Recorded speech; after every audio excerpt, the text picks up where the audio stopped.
जी आपल्या आसपासची बातमी असेल आपणा सर्वांसाठीची. आपण पाहत आहात 7 मराठी न्यूज.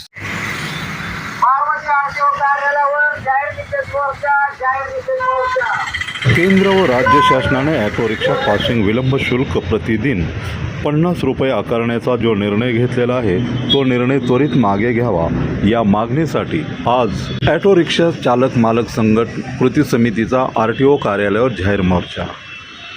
ऑटो रिक्षा चालक मालक संघटना कृती समिती महाराष्ट्र राज्य, बारामती, दौंड, इंदापूर ऑटो रिक्षा कृती समिती आणि विश्वरत्न परमपूज्य doctor Babasaheb Ambedkar auto rickshaw संघटना बारामती यांच्या संयुक्त विद्यमाने आज बारामती येथील श्री छत्रपती शिवाजी महाराज विश्वरत्न डॉक्टर बाबासाहेब आंबेडकर यांच्या पुतळ्यास विनम्र अभिवादन करत पुष्पहार अर्पण करून मोर्चाची सुरुवात करत शहरातील प्रमुख रस्त्याने RTO कार्यालय MIDC बारामती या ठिकाणी मोर्चा दाखल करून येथील RTO अधिकारी माननीय केसकर यांना निवेदन देण्यात आले. याविषयी आमचे बारामतीचे प्रतिनिधी विजय साबळे यांनी घेतलेला खास वृत्तांत आपल्यासाठी. केंद्र व राज्य शासनाने 50 रुपये passing fee, late passing fee असा दंड आकारण्यात आलेला आहे. त्याबद्दल आपल्याला काय वाटतं? हा दंड घ्यायला नाही पाहिजे त्यांनी. रिक्षा एक भाडं मारल्यानंतरनं 1-2 तासांनी त्याला 50 रुपयाचं भाडं लागतं आणि दिवसाला जर 50 रुपये घालवायचे तर ते शक्य नाही. त्यामुळं गरीब रिक्षावाला दंड भरू शकत नाही. केंद्र व राज्य शासनाने रिक्षा चालकांना 50 रुपये पासिंग लेट फी दंड आकारण्यात आला, याबद्दल आपण आपलं मत व्यक्त करावं. मुळात हा दंड चुकीचा केलेला आहे. रिक्षा चालक हे गरीब असतात, त्यांचं जीवन त्या रिक्षाच्या उत्पन्नावर अवलंबून असतं. अशा वेळेस रिक्षा चालकाकडून महिना 2 महिने लेट पाचशे केली जाते. तर रोज 50 जर असतं महिना 1500 रुपये खर्च होत असतो. 2 महिने 3,000 रुपये तो कुठनं भरू शकतो? त्यांचं कंपनी मोडण्यासारखा हा विषय आहे. तर त्वरित ह्या शासनाने निर्णय मागे घेऊन रिक्षा चालकांना सहकार्य करून हीच या ठिकाणी सुचू शकतो. 7 मराठीशी बोलल्याबद्दल धन्यवाद. आणि परिवहन मंत्री महाराष्ट्र राज्य यांना हे निवेदन दिलेलं आहे. विषय आपला असा आहे की प्रतिदिन कृपया लक्ष द्या. तर या ठिकाणी आपल्याला माहित आहे की केंद्र सरकारच्या अधिसूचना क्रमांक GSR 1183E दिनांक 26/12/2016 रोजी परिवहन वाहनांचा योग्यता प्रमाणपत्र नूतनीकरणासाठी विलंब झाला तर केंद्रीय मोटार वाहन नियम 1989च्या नियम 81च्या तक्त्यामधील अनुक्रमांक 11 नुसार 50 रुपये प्रतिदिन शुल्काची तरतूद केलेली आहे. यावर मुंबई बस मालक संघटना यांनी रीट याचिका क्रमांक 11380/2017 अन्वये माननीय उच्च न्यायालयात मुंबई येथे आवाहन केली होती. याबाबत माननीय उच्च न्यायालयाने दिनांक 10/10/2017 रोजीच्या आदेशान्वये अतिरिक्त शुल्क वसूल न करण्याबाबत स्थगिती आदेश दिले होते. परंतु यानंतर मात्र माननीय उच्च न्यायालयाने जनहित याचिका क्रमांक 130/2022 व रीट याचिका क्रमांक 11380/2017 यांची एकत्रित सुनावणी घेऊन या दोन्ही याचिका दिनांक 2/4/2024 रोजी खारिज केल्या, म्हणजे रद्द केल्या. त्यामुळं वाहन योग्यता प्रमाणासाठी विलंब शुल्क प्रतिदिन 50 रुपये घेण्याचे आदेश परिवहन आयुक्तांद्वारे 17 मे 2024 रोजी देण्यात आले आणि या आदेशानंतर वाहन योग्यता प्रमाणपत्रासाठी 2016 पासून विलंब शुल्क लावण्यात येत आहे की जो रिक्षा चालकांना आर्थिक दृष्ट्या त्यांचं कंबरड मोडणारा आणि त्यांना त्रासदायक ठरणारा आहे.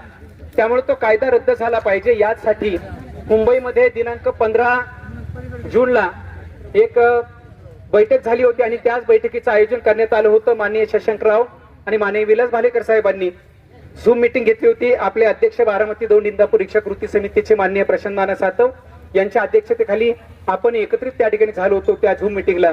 आणि आज दिनांक 24 जून 2024 तारीख पण खूप सुंदर आहे, 24/6/2024 या ठिकाणी आपण मोठ्या संख्येने आलोय आणि आपण सकाळी छत्रपती शिवाजी महाराज यांच्या पुतळ्याला पुष्पहार अर्पण करून कारभारी सर्कल, गुडवडी चौक, डॉक्टर बाबासाहेब आंबेडकर यांच्या पुतळ्याला पुष्पहार अर्पण करून इंदापूर चौक, भिगवण चौक, पेन्सिल चौक आणि प्रादेशिक कार्यालय या ठिकाणी आपण आलोय. तर अशा पद्धतीनं आपल्याला भविष्य काळामध्ये सगळ्यांना एकत्रित यावं लागणार आहे आणि संघटन जन आंदोलन उभार करावं लागणार आहे. याचा ज्याला जन आंदोलन का म्हटलं त्याचं कारण आहे की आंदोलन फक्त रिक्षा चालकांच्या म्हणजे स्वतःच्या पोटासाठी नाहीये.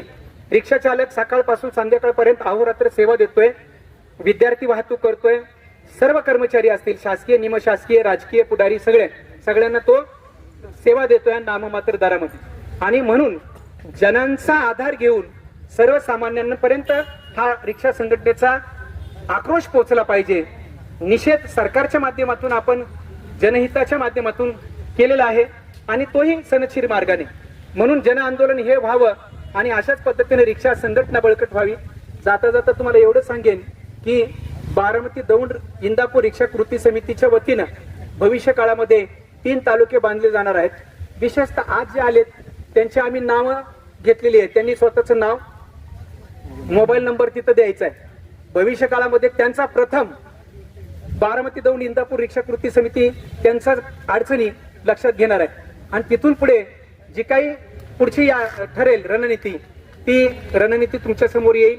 रिक्षा चालकांना आम्ही नाना आणि आम्ही अनेकदा शब्द दिलाय, आजही शब्द देतोय की जोपर्यंत आमच्या श्वासात श्वास आहे तोपर्यंत रिक्षा चालकांना आम्ही कधीही वाऱ्यावर सोडणार नाही.